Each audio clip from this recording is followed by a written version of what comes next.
And now we present to you America's quintessential iconoclastic anomaly. Wow. In talk radio, your host, Joe Cristiano. We have a problem, Houston. You've heard that before, and you're hearing it again here on 1170 KFAQ. We do have a problem. In a recent hearing with the director of the FBI, Robert S. Mueller III, better known as Robert Mueller, when asked by the congressman from Kansas, Kevin Yoder. That's Kevin Yoder, is it? Yeah, Kevin Yoder. In your previous meeting with the Homeland Security Group and the president, did you come to the conclusion that the president had the right to kill Americans not only on foreign soil, but on domestic soil? His response, folks, should have shocked the world. His response was, I'm not sure if that was discussed. I'd have to check my notes. Think of the question. Wow. Did Stalin have the right Amazing. to kill 20 million people? He checked his notes. Yeah, he didn't have to check his notes. Exactly. Did Hitler have the right to kill his own people? We are asking the President of the United States, are you telling us that you have the right to kill at your discretion without due process of law, and that is legal? Now, even the question is absurd. It violates every precept of the Constitution. It's beyond monarchy. It is in a dictatorship mode. Could you imagine a person who believes that they have the right to kill anyone for any reason, regardless of their status in society? If a person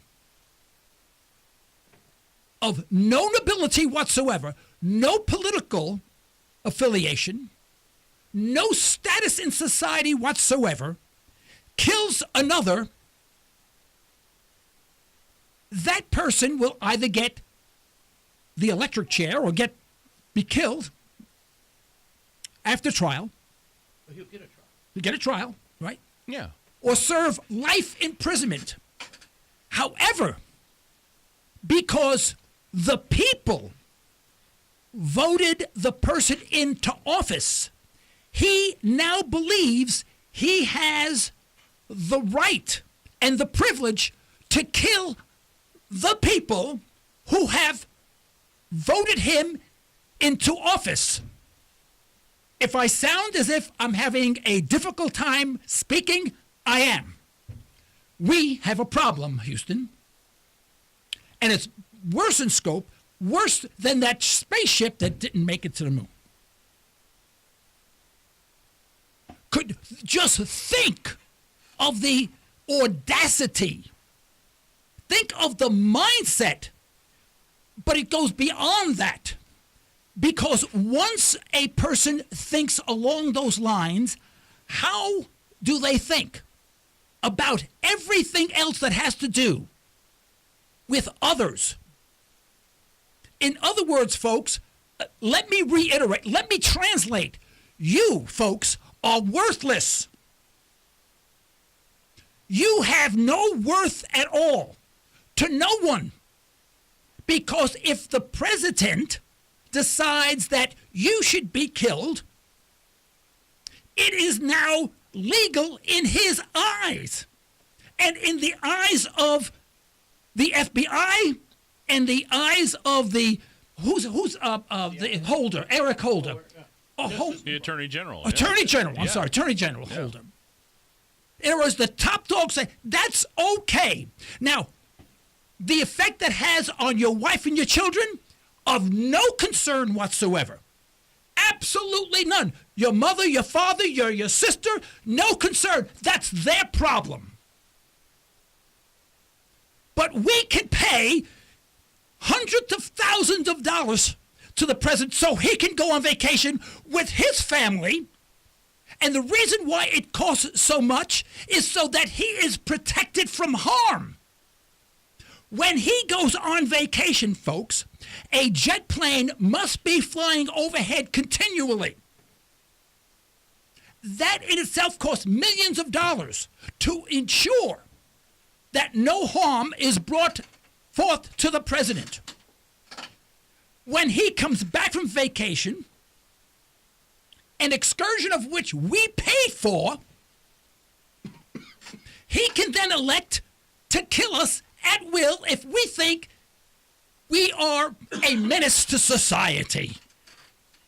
His political society, that is. Now, folks, this is not conjecture. This is fact.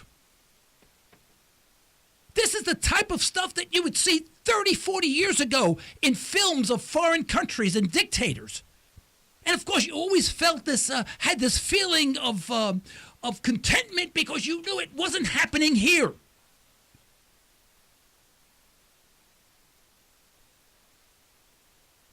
Where is MSNBC, the defenders of the president in about everything that he does? Almost everything. Almost everything. Where is the news media? Why isn't this front page? I mean, big block letters. The same block letter says World War II ends. The war is over. They are the checks and balances. They're gone. Adding insult to injury, we now have 40-some-odd containment camps around the country, each capable of housing over 4,000 individuals. Now, they're not prisons. They're containment camps.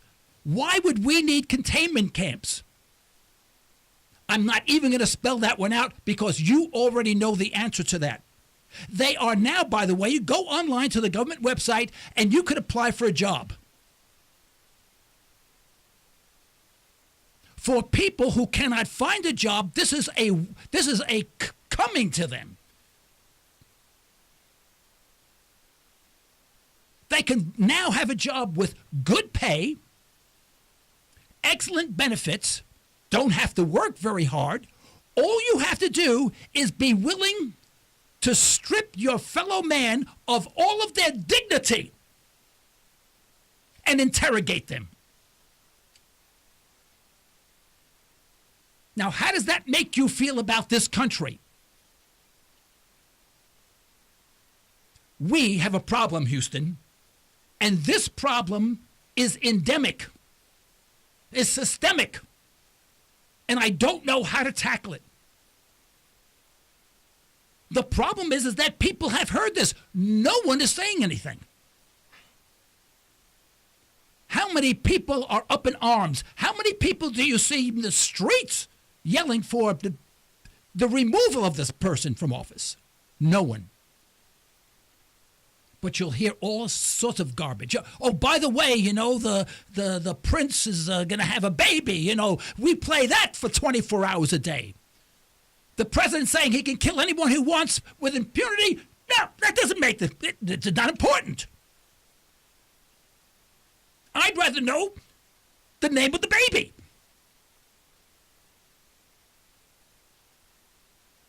I want people to start thinking. To start thinking about that. Later on today, after our news break, we're going to have Tim Kelley. He's a journalist, cartoonist, and also contributing editor to the Future Freedom Foundation. And he's going to talk a little bit about the Snowden and Manning affair. And in fact, right after the break, can we take the break now? Let's take the break now, and I want to start off with those.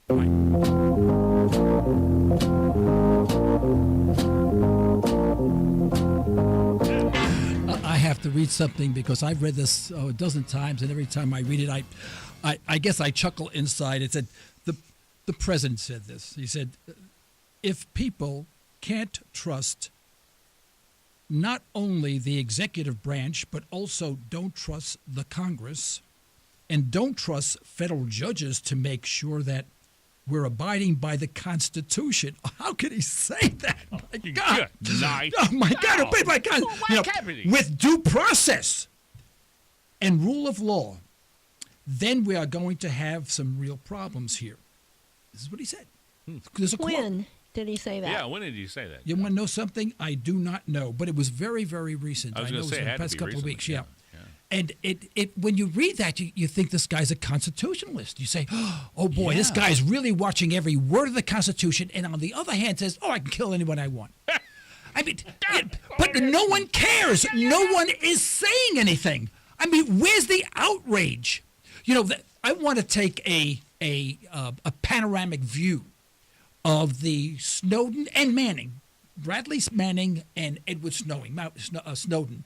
They're both the same, right? They're both whistleblower. Yeah. I hate the term whistleblower. Yeah, I think it's a stupid really is term, a stupid whistleblower. name, yeah. You know what this guy did? Why don't we just say he was imparting upon us the truth Exactly. when everyone else was Covering everything up. Say what it is. Oh, he's a whistleblower. You know, I don't like the word.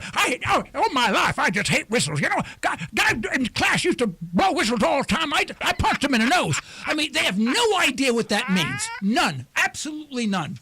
Now, here's the problem. I want to go all the way back, and I'm not going to get into the minutia of the trial or anything like that. Don't want to retry anything. But I want to look back. You know, they say that he betrayed us. Both of them, they betrayed us. The truth of the matter is that we as a nation betrayed them. Exactly. The assumption was, our man was right. The assumption is, that their assumption is that when this all came out, people would be flooding the streets asking for the resignation of all of these criminals in office, and absolutely nothing happened. Mm-hmm. Now let's back up. When people join the armed forces, and they do for many reasons. Some they can't find a job. Some people they get some skills. Some do it out of patriotic duty. And a lot of families actually push their sons into office. They go, I fought in Vietnam, and I want you to get in there, and you can kill some people too. Or whatever. some rites of passage. It's all that stuff. And and they'll say, I'm proud of my son. Yeah, I'm proud of my son. He's in the armed forces. He's in that helicopter killing all those people on the street. Well, I'm really proud of him. And so they join that, but they do join with a good, in their own mind, a good intention. Right? They have the right intention, and they join, and then they have to be trained how to kill and do all this other stuff. And once they're in there, and they're given assignments, like Bradley Manning was assigned to, all of a sudden you find out, we're not fighting an enemy. We is the enemy. Yeah, we are killing people. The guy's got a conscience now. Right. And that's why whistleblowers who don't come out and say anything wind up in the psych ward when they come back. Mm-hmm. There's tens of thousands of them walking the street today, and it ain't getting any better, folks. This guy decided had the guts to actually verbalize what he saw. We owe him something. He doesn't owe us. We abandoned him. Most people, Joe, don't even know what he saw and what he exposed. That's Most right. people just hear, "Oh, he's a traitor." That's all they have to hear, and they don't check out the they don't check background. out the information that he exposed. Check some of the stuff that he put out. Oh. It's really interesting. It's eye-opening. People walking down the street. I mean, we shoot one person from a helicopter, then another person runs across the street to help the person out. They're giving orders, shoot that person. That person's in chinos, a white shirt, I'm not bothering anybody. We shoot them, and then they laugh about it. That's on video. That's on video. That's on video. It's on video. All you have to do is go look for it. The parents of the soldier who's laughing, is he saying, I'm proud of my son? That's my problem, is that when we go in there, we go there with the right intentions, and then we find out that the intentions of the organization that we had faith in is totally the antithesis of what we should be doing, they have a moral dilemma. And in that moral dilemma, they become whistleblowers. They're not whistleblowers. They're saviors. They're giving courage to others who say, I should speak up. But if the government doesn't act swiftly and decisively and harshly, they're afraid too many will act up. Well, probably Snowden had courage. Maybe Snowden's the same thing, right? Maybe he had courage because of what Manning did. Yeah, because we all go in there. Why do they join the armed forces? To protect us, protect our freedoms and liberty. To protect our freedoms and liberty. That's what. Then when they go in, they find out that That's actually not what I signed up for. Exactly. that ain't what the doctor ordered. That's right. I'm the guy that's going to be having the automatic weapon and facing some woman in the street. Yeah. Taking her liberty away. They can't handle that. Well, they just inherently know it's wrong. I mean, if you grew up in America, you just know that's wrong. The whole thing is wrong. Yeah. I used to watch movies of World War II and Combat, the old series Combat, people yeah. watching people. What is now? What about the internment camps? You live in your neighborhood, right? Right, and all of a sudden, Bob across the street works in an internment camp. He's a behavioral specialist. In other words, they call him that. Yeah, behavioral specialist. They have these jobs. In other words, you got to mold your behavior, right? Yeah. Now, he's a snitch guy.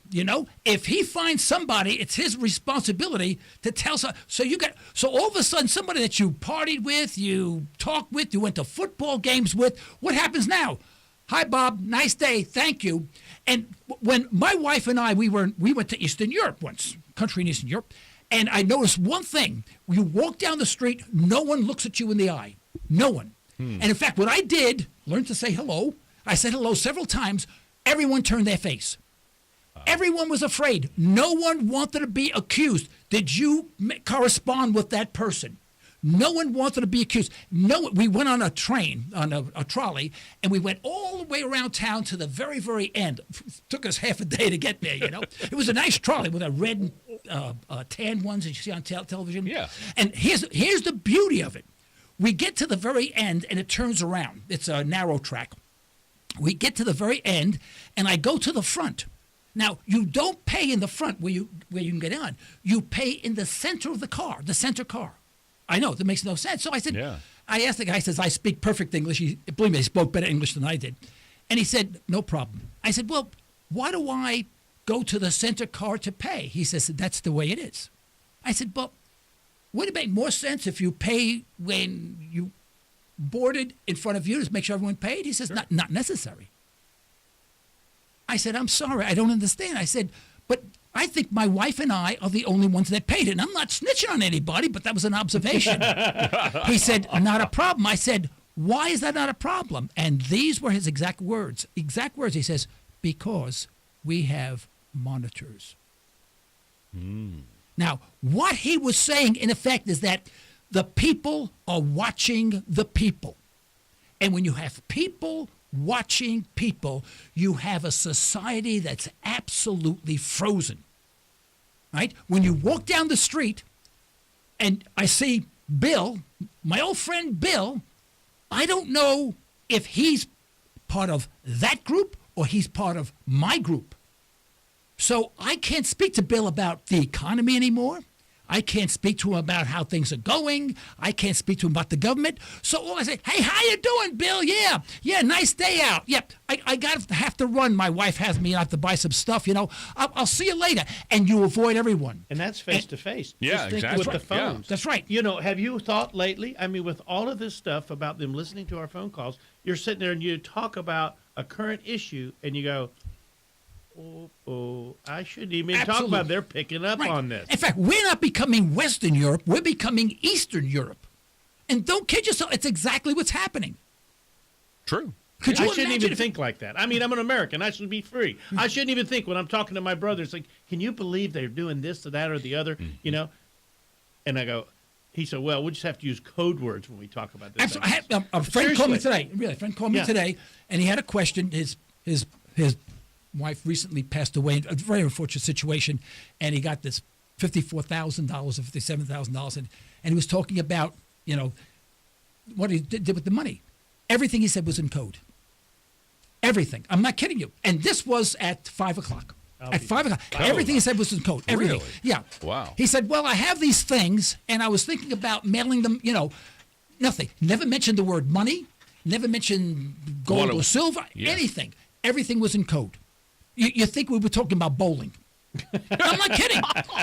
But this is what happens, and this is what closes society. This closes society. Yeah, that's not free. This is how dangerous it is. And people are walking around saying, well, and how many people feel, well, good, Snowden should be arrested, and all this other stuff, and Manning got his. Just don't trouble me. I don't want to be. That's right. I don't want to be concerned. Finally got him, and he was a bad guy. People don't want to really know how bad things are. Denial. It's Exactly. denial. Absolute denial. It's almost like a national denial going on. Mm-hmm. Yeah. See, contagious disease. Yeah. Mm-hmm. Yeah. Denial. Contagious denial. I like that. You know what? Here's something. The government lies, and unfortunately, the government, I can almost say this with confidence, always lies. It's never the exact truth. It's always a flavor, a color, a different color of the truth. It's sort of true, but not really true. The government lies and then makes telling the truth a lie. Turns it around. And then it makes telling the truth a crime. I tell you, I'm getting concerned. I am really concerned. I'm concerned whether or not I should continue this radio broadcast. Because when they come, who are they going to come to? I'm going to be way up there, probably not as high as list, yeah. not at the same category of InfoWars. I'm sure he's going to go first, or even Judge Napolitano, or I can name a dozen guys that I know.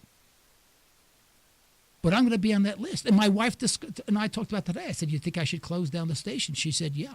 She did. She said, "Yes." She's that frightened. Now, I can do that very easily. But if I do that, what am I doing? I'm giving up. Mm-hmm. But if I don't give up, I may be gone. Then what happens to my family? You see, the government doesn't care what happens to my family. They just care what happens to them, and that means me. Yeah. Yeah. Yeah, they just want a little more caviar and a few more big parties, and they're just living like that, living large. That's what they're into. I can go on with executive orders. In fact, I printed one out. I actually rewrote the introduction to a executive order, just to give you an idea. By the authority vested in me as president, authority invested in you means you have no authority if you're president. Read the Constitution, right? And the laws of the United States of America. The Constitution never you notice that they never mention the Constitution. Only when they go into office, they obey the Constitution, and then they decimate. Never say a thing after that. After that, exactly. That's true. Yeah, it's very true. Yeah. Right. Then it goes on to say, and it says, including the Defense Production Act of 1950. This is written in 2012, the Production Act of 1950, and we all know what that's all about. And amended 50 U.S.C. App 2061 et sequel and Section 301 of Title III United States Code, and as Commander-in-Chief of the Armed Forces, not so fast, we're not at war. Mm-hmm. You're not a Commander-in-Chief. Of the United States is hereby ordered the following. Now, could you imagine that? I'll bet if you put Barack Obama in a chair and say, "Would you explain that to me?" He couldn't even come close to telling you what that means. Other than the authority vested in me. That's all he cares about. And probably a cigarette break he need to go to. Right. Well, this went, I read part of this thing. It's 10 pages of small print, not one coherent sentence in the entire thing. Which means that no matter what they do, they can say, well, it's here. Well, you're interpreting it wrong. Well, you can't understand what it says. And they all reference another part of another amendment. They got plenty of Let's take material. our hard break now. We're going to come back with Tim Kelley. Yeah, welcome back to the University of Logic, better known as Cristiano's Conservatory, correcting a convoluted conversation. On the wire, we have our guest this evening is Tim Kelley. Tim Kelley is a graduate of George Mason University in Fairfax, Virginia. He is a political cartoonist. That's terrific. I wish I could draw. A freelance writer and a columnist and policy advisor for the Future of Freedom Foundation, an organization that I enthusiastically support. Let's get him on the line. There he is. Tim, is that you? I'm here. Thanks for having me. Okay, Tim, thank you for calling in this evening. Tim, we are talking about the Manning and Snowden debacle, the way that's being handled and the way it's perceived by the average American. And we would just like your take on that whole situation. Well, first let me take the Manning case, because it's been more than 3 years now. Right, that's correct. I think that case was tainted from the get-go for basically 3 reasons. One was his pretrial treatment, where he was not given a speedy trial, and the pretrial detainment involved what could only be described as torture, with sensory deprivation, humiliation, forced nudity, among other things. And one can infer from that treatment that it was done to crack him in order to facilitate a case against WikiLeaks, which I think is a case, a sealed indictment rumored. There's a rumored sealed indictment in federal court in Alexandria against WikiLeaks. So that was illegal, and just based on that, on the treatment he received, all charges should have been dropped. There's also the issue of command and influence or interference, where the President of the United States, General Dempsey, the Chairman of the Joint Chiefs of Staff, and I think even Leon Panetta pronounced on their opinion that he was indeed guilty as charged, which tainted the case because the judge that's presiding over the case is an officer under their command, and that is usually grounds for the case to be dismissed. That denied him a fair trial. And, of course, the third is that he was not, although he was convicted under the Espionage Act for non-espionage activities, apparently, but he was 19 other charges. And I think he pled guilty to some, but that's only because, obviously, probably coerced given the charges that were against him. He was not a traitor. He was a whistleblower because he unveiled or exposed the crimes committed by our own government.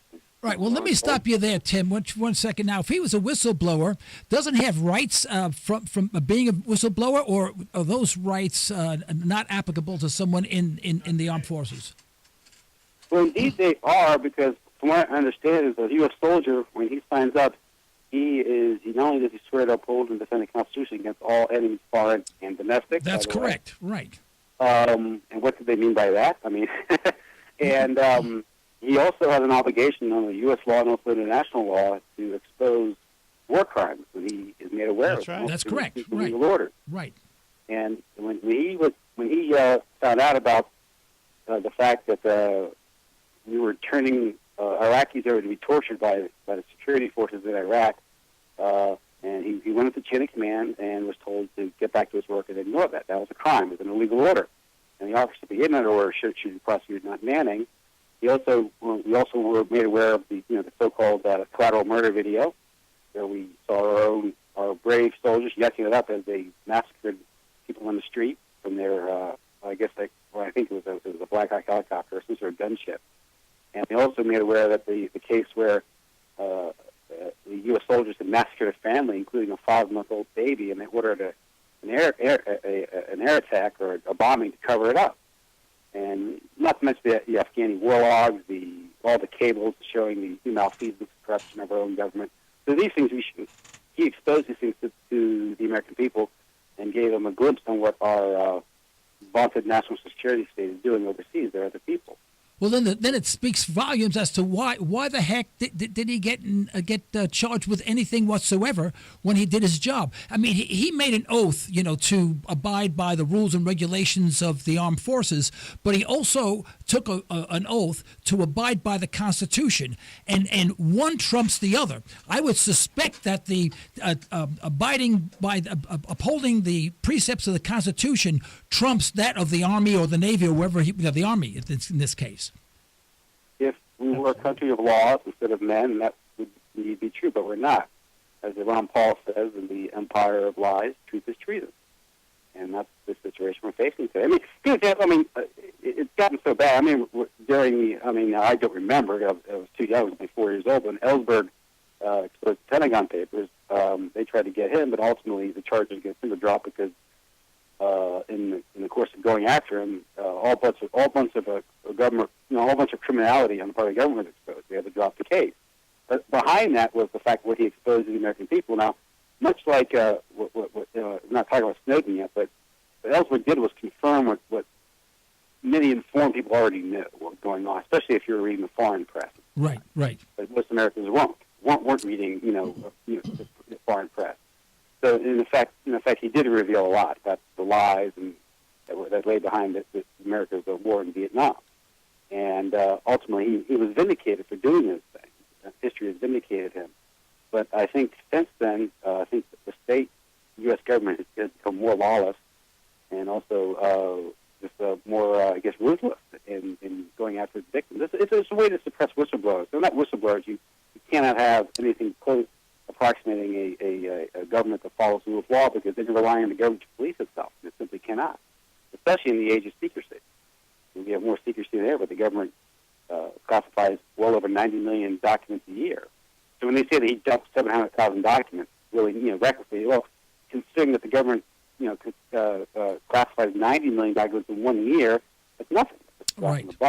Right. And it sounds like a lot, but it really wasn't. So, it's all relative.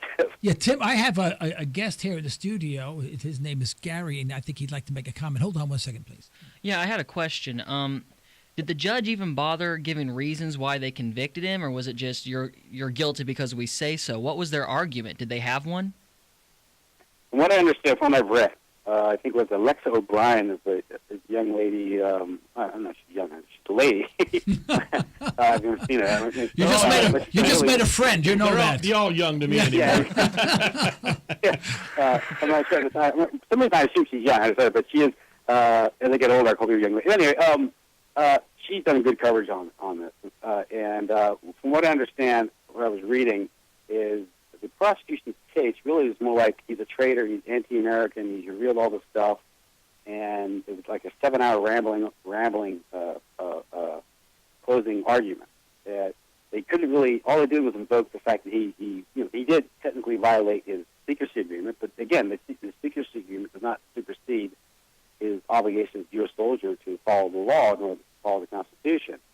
And I strain to see any crimes that were committed in this case because, he broke the rules, but he broke the rules to expose greater crimes, and that's a whistleblower, and there are whistleblower protection laws, and that's how he should. How did we get here? That's well, my in question. Vietnam. Remember Vietnam? We saw that every night. I mean, you didn't watch Dancing with the Stars. You watched. What was happening. After Captain Cali, that thing blew up like crazy. Remember? Yeah, I mean, we watched it almost, foot by foot, yard by yard in the rice paddies of Vietnam, and we saw some of the atrocities where we had our jet planes defoliate part of the country so that we wouldn't be, surprise attacked. I mean, can you imagine? Vietnam is one of the most beautiful countries in the world. You ever see pictures of it? It is a phenomenal country, and yet we were given orders to defoliate it.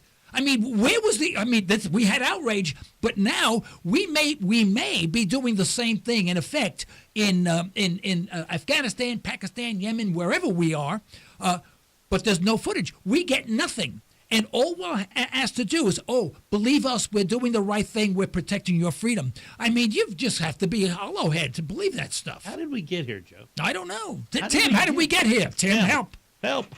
Well, it's the American way of war, and I think what really upset America about Vietnam, although I think the coverage or the filming of the bombings upset people, ultimately it was the draft.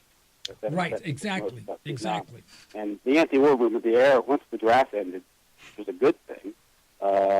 Really good thing that Nixon did. The air was sucked out of the anti-war movement, and it's like John Turner wrote a book called The Death of Others. I think it's the name is without.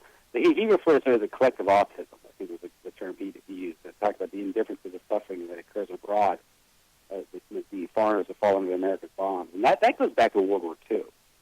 You know, the bombing of Dresden, Hiroshima, and Nagasaki. Oh, yeah, right. Yeah. There's two others. Yeah, we can talk about that. Yeah. Yeah. Yeah. And, you know, so it's one of those things. It's as long as the war is over there, it's occurring over there, and we can ignore the suffering, and that's the problem. You know, that's a good point, Tim, because, you know, all the wars are always 7,000 miles away from here. And basically when on September 11th, when they brought what we give to them here, we didn't like it. We panicked.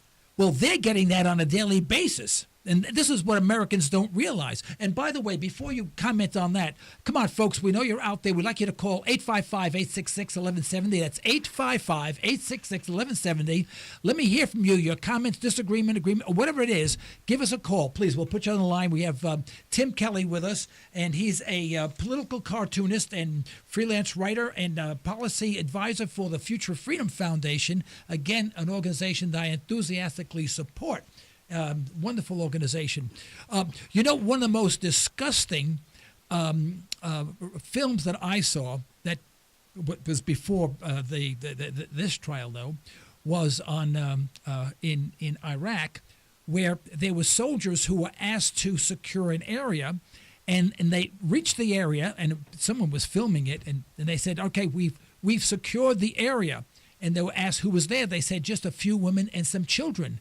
And they say, and the response from whomever it was says, complete your mission. He said, well, there's only men, women, and little babies here. They said, complete your mission. And the guy, again, went back and said, but there are no such. He says, complete. And then all of a sudden, they opened fire on all those women and children. And it was the most disgusting, degrading thing I've ever seen in my life, and I'm sure every one of those soldiers either came back and one committed suicide, you know, or are mentally dysfunctional today. You know, and then we say we're proud of our soldiers. This is what pisses me off, by the way. We're proud. We should be proud if they defend our Constitution, Tim. We shouldn't be proud that they're killing people because they're obeying orders. Yeah, but we're not treated to that. We're treated to, through the signs of soldiers coming home to families and being called heroes. And many of the soldiers have a problem with that because they know what they've done over there is wrong, and then they're called heroes. And that's right. And that's why they have such a problem over coming back, coping. Yeah. And you cannot ask 18, 19, 20-year-olds, train them to become killers, is what boot camp does. Break them down and turn them into killers and send them overseas and give them high-power weaponry to occupy a foreign land with a population which is understandably hostile to their presence. Expect bad things, not that. And this is why those people who decide to wage these wars are ultimately responsible for them. You cannot. That's the Nuremberg principle. You cannot start a war and then claim you're not responsible for the crimes that the war unleashes, because those crimes are predictable. This is what one of the charges against the Nazis is that they're responsible for all the crimes that the war has unleashed, because it was a predictable consequence of the war. But what's the difference between us and the Nazis? Well, there are some differences, but also there's some disturbing comparisons, and that's what we should look at. I mean, I think collectively, I think in terms of concentrated evil, obviously the Third Reich was worse. But as far as the practical effect, the broad effect is the U.S. government, or the interest it represents, is trying to establish a global hegemony, which by its very nature requires a resort to force and killing, and all types of bad things, and that's how you have an empire, or that's how you maintain. You don't become a sole superpower by asking politely. The British didn't do it by asking politely; they did it by force, by cunning, and that's and it's not something that you don't fight. You don't become the top power in the world by being nice. You do it by conquest, by might, not right, but by might, right? Yeah, and people don't know about the British Empire and the various Holocausts that occurred in the British Empire. I mean, they estimate that anywhere from 2 to 3 million people died in a forced famine in Bengal during World War II. Yeah, that's because Winston Churchill ordered the forced exportation of the wheat, of the crops, the wheat, knowing that people would starve to death, and it rotted on the English dock. This was in 1942, 43, And when he was asked about it, I think the only response was he asked if Gandhi had died yet. And that's as cold as anything Stalin ever said. Well, I want to make something very clear to everyone before I get a whole bunch of hate mail, which I probably will get, is that I'm not speaking disparagingly against the people, our soldiers. What I'm discussing is that when they go in with the right intentions of protecting us, being a good soldier, protecting America, being all-American, being that all-American boy, then they're put in positions and they're forced to do things that they know are wrong, they know are unconstitutional, they know are that if they did that here in the United States, they would get the electric chair. And yet they come back, and that's why so many would about 30 returning vets commit suicide every single month because of this. Oh my! 30 a month commit suicide. I brought up Lieutenant Kelley, and he was. I think he oversaw the slaughter of some 500 million civilians at My, which is exposed. Initially was covered up and was exposed eventually. But he was convicted, and he did house arrest, and within a few months was released for that crime. Yeah. Now, I don't think Manning is going to get such lenient treatment when he gets finally sentenced. Yeah. Folks, let me say, we haven't had any calls in. Excuse me, Tim. We haven't had any calls yet. 855-866-1170. Come on, last week we got calls. Chance to talk to a guy. Yeah, I know. I know they want to give our guest a chance to talk. How would you... why don't you give us your comments on then the Snowden situation? Is there any difference between the two, in essence? Well, in a way, there are some similarities, of course, because here is another guy who signed a confidentiality agreement with the U.S. government. He got a top security clearance, and he violated it. But in violating it, he violated it to expose greater wrongdoing. So he's a now again, he's a whistleblower. Yeah. And he's one exposed this. He more or less confirmed what kind of all informed people kind of knew that the NSA was watching everybody and everything. The developments preceding the Snowden revelations. The New York Times in 2005, U.S. Today had an article in 2006 about mass surveillance, and you have the work of Gene Stanford, he's kind of the chronicler of the NSA, but he's produced an article about what their projects are. One is this construction of this huge storage center in the Utah desert, and obviously you can infer from that they're scooping up everything, and they are because they can. They're getting away with it. You also have other whistleblowers like Russell Price and Mark Klein, who was at AT&T. They all told stories about they were stacking up everything and storing it, metadata. And, of course, all this data is digital, so it can be analyzed and broken down, and you can target individuals and get all their phone calls. So that's the advantage or disadvantage of digital technology, It's all easy now, especially with storage. Right. Are so great now, so they can do it. And the thing is, all this stuff, despite what the what the FISA court says, is unconstitutional. Because the FISA court doesn't act like a court. It's a secret court. Secret tribunal. No one can challenge the warrant petitions. It meets the secret bill. It used to actually be stationed in the Justice Department, which tells you which side they're on. All right, Tim, hold your thought right there, Tim. Sure. We got a call. Has been holding on a wire for some time now. I don't want to lose him. Hold on 1 second. Hold the thought, okay? Caller, you're on the air. Your first name and where you're calling from, please. This is Gary from Tulsa, Oklahoma. Okay, Gary, what's up your mind? I just want to say a few things. Number one, I wish we'd bring all of our troops home. I wish that was the case, and I'm totally for that. But at the same time, I don't like to criticize them in the way you guys. And it's fine you guys are doing it. You're free to do it. But there's never been a force in the history of the world, relative to the amount of force we have, that's been so benign. And you can call us an empire. You can say whatever you want to say about that. But you give any of our force to any of these other countries, they would take over the force and they would impose a tyranny like the world's never seen.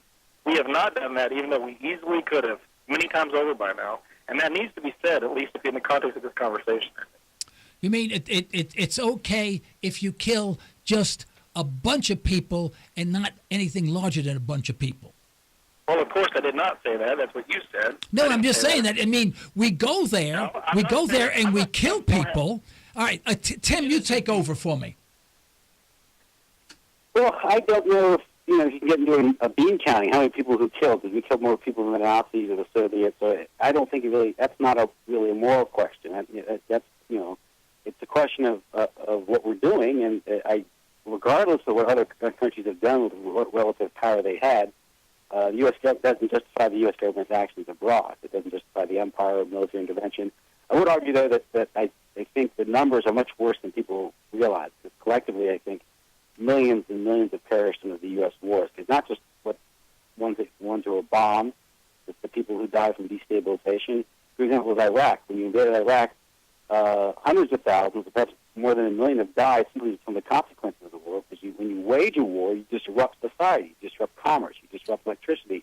So kids die from polluted drinking water. They can't get fed. They die younger. All this stuff. Think about it. When there's an ice storm in a country, in a city of the United States, and power goes out for 2 days. Oh, yeah, when we have an ice storm here, I mean, the shelves go empty, people move out of town in 2 days, yeah. But let me say one thing, Gary, and that is that I'm not blaming the soldiers. Gary, are you there? Are you there? I'm here. I'm not blaming the soldiers. I'm blaming the government for what they're doing to the soldiers. I'm not saying they couldn't do it smart. There's nothing the federal government does that is smart. Everything is stupid. I totally agree with that. But at the same time, none of our force is indiscriminate either. We don't target civilian populations. We don't go after civilians. Are there casualties? Yes, there are. But, when the Soviets go into Afghanistan and we go into Afghanistan, there's a drastic difference in the way in which we go into Afghanistan. We're better criminals than they are. No, we're better criminals then. We're not as bad a mafia as somebody else. You can twist it however you want to twist it. I'm saying we're not indiscriminate. What you can't say that, but we are indiscriminate. We are indiscriminate when you see when you see the evidence on YouTube where people ask to kill others indiscriminately, and there's no slippery question slope too. It's a slippery slope. That's the problem. Not the policy either. That's not the policy either. Well, it might not be, but we're running down a slippery slope. It is policy. I'm not going to argue that. All I'm saying is in the context, I do think it would be nice to at least credit that we are not like others in that regard. You can say we're just as bad as another. I have to act different. Excuse me, but it is policy. It is policy. Nick Turse has written a book called "Kill Anything That Moves," and it's about the the military brass in Vietnam. They wanted to provide a matrix for success, and they wanted to have a body count. And what they did, they knew when they issued these orders, and they told soldiers they would reward soldiers how many people they killed in a war where the enemy could not be identified. When they gave those orders, they knew that most people killed would be innocent civilians and not soldiers. They didn't care. That's policy. That was policy. When they dropped all those bombs in Vietnam, they interviewed a general. I forget what general. First of all, it was assistant secretary. It was an official at the Saigon embassy there. And they asked them why they were bombing Cambodia, and they said, "Well, we had these planes on the ground, and we just don't want them sitting there." Yeah, I think Gary. I think the intentions of the higher ups are a little bit more insidious than you believe it to be. Can I say one more thing? Yeah, sure. Again, we only got 30 seconds. Go. Yeah, real quickly. So if that's the case, and that's policy, then how in the world did Pol Pot kill 2 million out of a population of 7 million, and we only killed a fraction, tiny fraction? How come we didn't wipe out the cities? We may not be as bad as some others, and I agree with you, Gary. But we're going down the Hey, Gary, I'll tell you what I'm going to do. Gary, because we gave you such a hard time, if you'll send me an email with your mailing address and T-shirt size, I'll send you Liberty Talk Radio T-shirts so you can be one of my walking billboards. How about that? Or throw darts at it, whatever you right? Oh, yeah, or burn it. Fair enough? All right, guys. All right, Gary, thank you very much for calling in. Tim, are you still on the line? Yeah, closing comment, please. Pol Pot, the Khmer Rouge would not have come into power if it weren't for the U.S. bombing campaign in Cambodia. We're the ones, we toppled the government because it was a neutral government, and we installed an unstable government. I think it was Bao Dai, and then it was the bombing that disrupted Cambodian society so much that the Khmer Rouge were able to come in. And Khmer Rouge was the beneficiary of U.S. support because they were against the Vietnamese. Right, yeah. The Vietnamese invaded. And most people died under Pol Pot. Tim, I got to cut you short, Tim. We're going to be cut off in a minute. I'm awfully sorry. Our time is up. I want to thank Tim. Thank you very much for calling in today. Say hello to Jacob Holmberger for me, okay? And folks, thank you very much for listening to Liberty Talk Radio. Just stay well and stay tuned.